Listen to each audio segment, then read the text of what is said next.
Welcome to the Father Son Sports Podcast. My name's Connor Croswick, and this is James Croswick. And we're gonna jump right into the episode. So today is January 27th, and yesterday was January 26th. We lost a legend in sports, the great Kobe Bryant, number 24, number 8. Bamba, whatever you want to call him. Was it Mo Bamba? Mamba, the new rapper. That's his name. 18-time NBA All-Star, 4-time NBA All-Star MVP, 11-time All-NBA First Team, 2-time All-NBA Second Team, 2-time All-NBA Third Team, 9-time NBA All-Defensive First Team, 3-time NBA All-Defensive Second Team. What else we got? I believe he had 5 championships. Los Angeles Laker all-time leading scorer. He dropped 55 points on Michael Jordan before Michael Jordan retired. 81 in a game before. And his mindset just is unlike anyone else that I've ever seen in sports. Other than, Michael Jordan, but today's not really about Michael, it's about Kobe. So, Dad, what are your thoughts about the passing of the great Kobe Bryant? I feel sad for his family, the wife and kids, and his immediate family, and all those who know him and loved him. And, it kind of takes me back to when I heard the news yesterday. It was... kind of took me back to when I was a kid and hearing that Elvis had passed away. And it was like you remembered where you were, you remembered that type of, it gives you a weird feeling, hearing some tragedy happen and somebody like that who touched a lot of lives. As I go through the sporting world and think about sports and, I always kind of, you get like a hatred towards certain players and stuff. But then as you get older, you realize that hatred is only there because you respect how good they are. Like Larry Bird or something like that. As a Piston fan, I hated, even watching Kobe in the 2004 finals against the Pistons, I was hoping they'd break his leg or something just so we didn't have to face him, Right. But, it's one of the saddest probably days in Laker history and for his family and stuff. And probably for your generation as far as, you guys all grew up watching him play, and he was the Michael Jordan. He was the LeBron Of that era. And he was the guy that everybody had to stop. I mean, if you were going to win a championship or be in the playoffs, you had to stop him. And, when it comes down to that, that's unbelievable respect that you have for somebody of that magnitude. I mean, he was just, it seemed like after he retired, he was moving on to being a good family man, and probably, I'm sure with a lot of these athletes, it takes a lot of time for them to spend away from their families and their loved ones, and once they do retire, it's like, man, I want to I want to do what I didn't get to do while I was playing. I spent a lot of time playing and practicing and honing my craft, but and this was kind of his time. But for that, so yeah, real sad day for the sports community and everybody in general. I mean, I think he was just like an entertainer or a musician or somebody that was known throughout the world as I think probably overall a good person. Yeah, definitely. Yep, his work ethic. I've been watching, probably like a lot of you have, just different Kobe Bryant videos, since I heard of his passing, and just, how he talks about his work ethic. Like, even people on his team didn't even like kind of didn't like him at some points because he'd always be the first one in there working and be the last one working. And he always wanted everybody else to work as hard as he Yeah, did. but he also told people too, he's a little bit unapologetic and, maybe a little bit cocky in saying some things like, hey, the reason why I'm this good is because I'm putting in more work than you. And, not to be super political or bring up controversial things, but because I seen a couple of things on Facebook and the internet,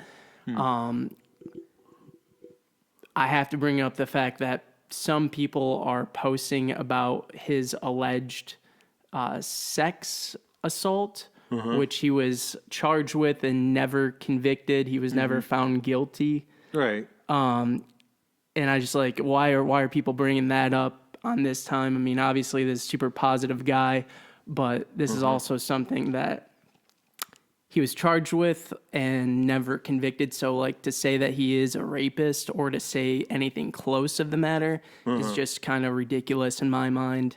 I think people like to focus on the negative stuff about anybody. And, we all have certain situations that we probably would like to take back or like to play over in life or, do over or something like that. But to focus on something like that at this point in time is the wrong time to do it. For sure.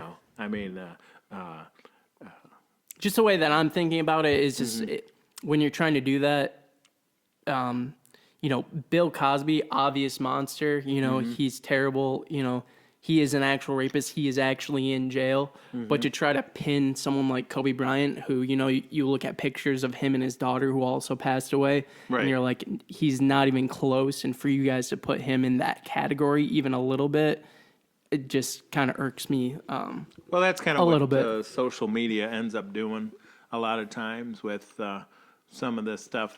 When you don't have to put your face out there or put your name out there, a lot of times you can be anonymous and post stuff on social media, and you don't have to face the person. You don't have to, and that's what's been going on. It just didn't start yesterday, and and it will continue to happen. I mean, that type of stuff, is for another time, I think. For sure. So do you have any particular game that you remember? Well, like I said before about the 2004 championship series, that was kind of like, I remember that to the point where going into it, the Pistons were not.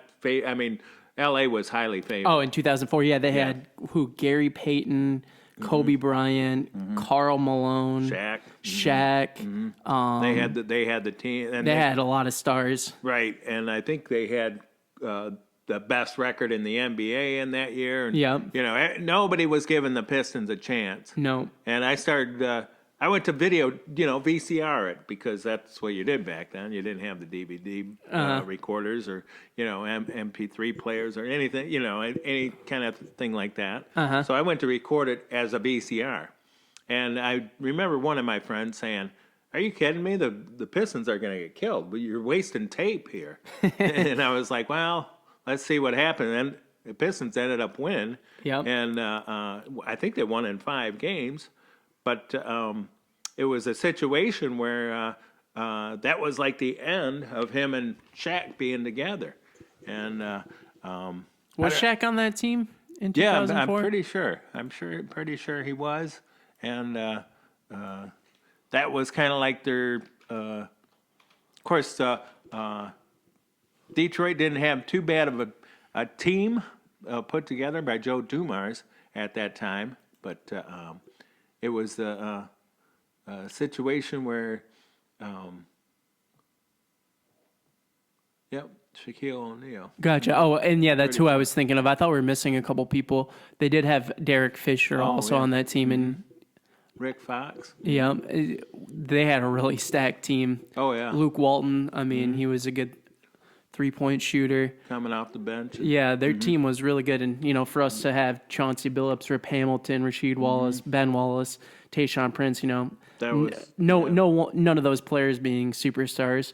not really, but Ben ended up going on and getting a contract with like Chicago, but Yeah. I mean, not like you said, not like we had, because a lot of the guys that the Pistons had were more or less cast-offs from other teams. Yeah, Through trades and free agents. They weren't really guys that the Pistons draft. I think the Pistons drafted Tayshaun Prince out of that group. That was the only guy that they really drafted. Yeah. I'm pretty sure they got Riff in a trade deal, but but back to Kobe. I mean, Yeah. but that was the one time whenever I hear about Kobe is going back and remembering that series itself. But I'm sure you have different memories. No, I mean, I remember that. I mean, because obviously I'm a Pistons fan, and that's one to remember. But I always also remember the times that, they won championships. Right. Because that happened quite a few times. And also another thing I was remembering about Kobe is how I don't know if he was